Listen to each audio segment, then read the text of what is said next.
Bismillahirrahmanirrahim. Assalamualaikum warahmatullahi wabarakatuh.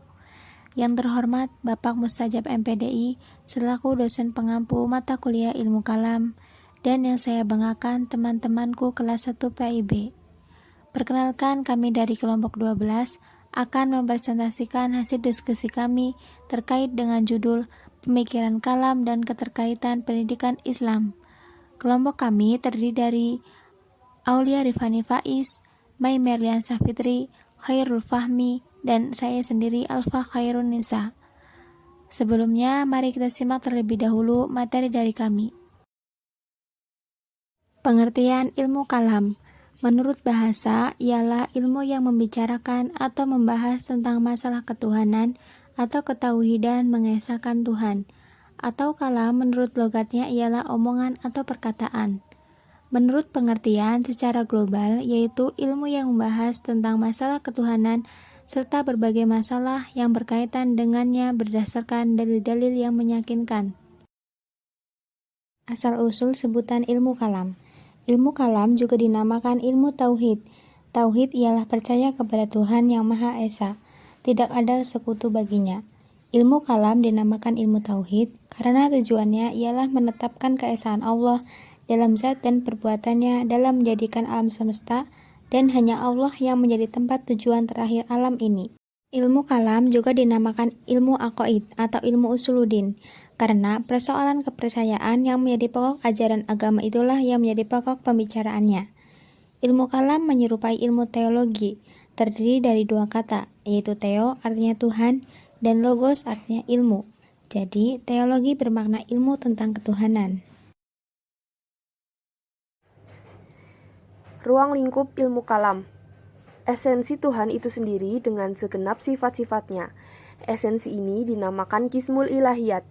Masalah-masalah yang diperdebatkan yaitu 1. Sifat-sifat Tuhan. Apakah memang ada sifat Tuhan atau tidak? Masalah ini diperdebatkan oleh aliran Mu'tazilah dan Asy'ariyah. 2. Kudrat dan irodat Tuhan. Persoalan ini menimbulkan aliran Qadariyah dan Jabariyah. 3. Persoalan kemauan bebas manusia. Masalah ini erat kaitannya dengan kudrat dan irodat Tuhan. 4. Masalah Al-Quran. Apakah makhluk atau tidak, dan apakah Al-Quran azali atau baharu? Pemikiran kalam.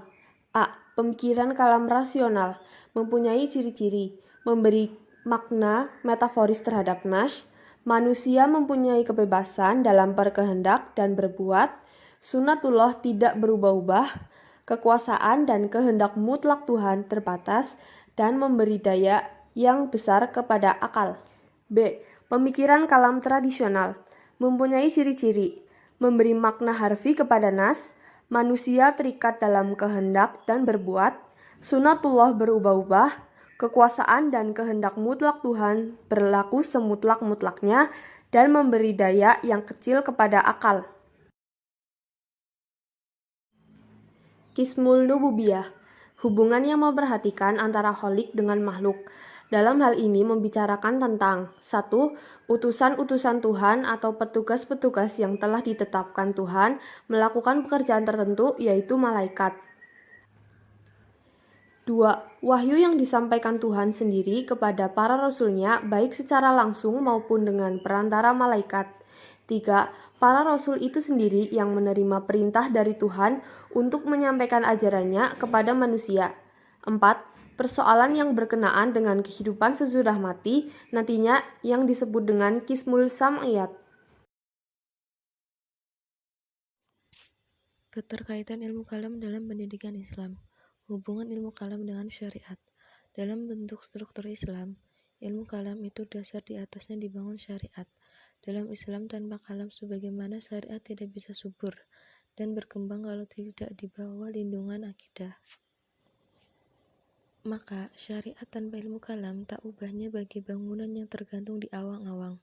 Tiada mempunyai sandaran kekuatan moral yang memberikan ilham supaya syariat dihormati, dipatuhi, dan dijalankan semestinya, tanpa memerlukan bantuan kekuatan manapun selain dari perintah jiwa sendiri.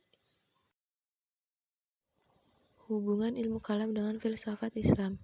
Banyak para ahli yang berpendapat bahwa ilmu kalam dan filsafat Islam memiliki hubungan karena pada dasarnya ilmu kalam adalah ilmu ketuhanan dan keagamaan. Sedangkan filsafat Islam adalah pembuktian intelektual. Hubungan ilmu kalam dengan tasawuf.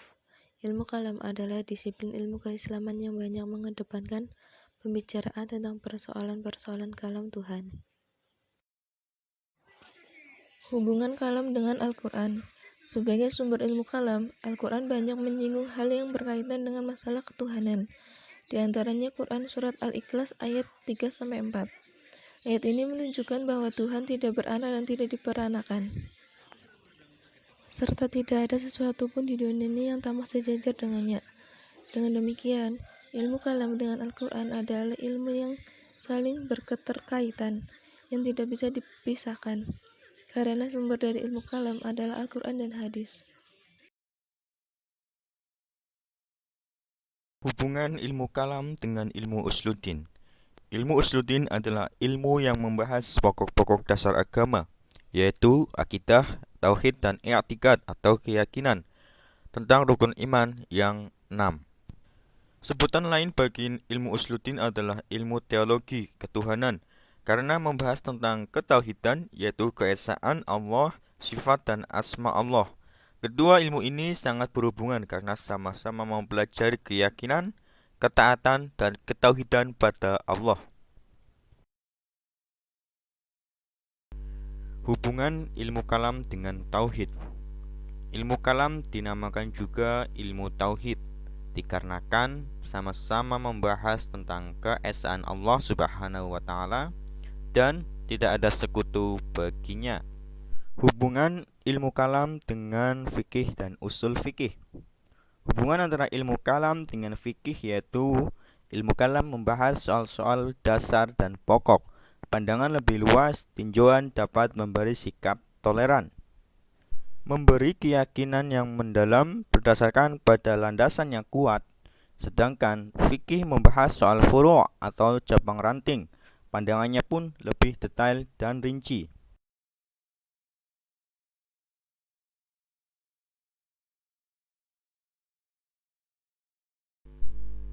Hubungan ilmu kalam dengan ilmu akidah. Ilmu akidah adalah yang membicarakan perkara-perkara yang berkaitan keyakinan terhadap Allah Subhanahu wa Ta'ala dan sifat-sifat kesempurnaannya. Ilmu kalam juga mengajarkan agama Islam yang sebenarnya. Hubungan ilmu kalam dengan syariah atau hukum. Syariah adalah seluruh ajaran Islam yang berupa norma-norma ilahiyah, baik yang mengatur tingkah laku batin, sistem kepercayaan, maupun tingkah laku konkret, legal, formal, yang individual dan kolektif. Ilmu kalam juga membahas tentang syariah atau hukum. Sekian dari kami, semoga makalah yang kami berikan ini bermanfaat untuk kita semua. Dan kami mohon maaf apabila masih banyak kekurangan dan kesalahan dari makalah kami, karena kami masih tahap pembelajaran. Billahi taufiq wal hidayah, waridho wal inayah, Assalamualaikum warahmatullahi wabarakatuh.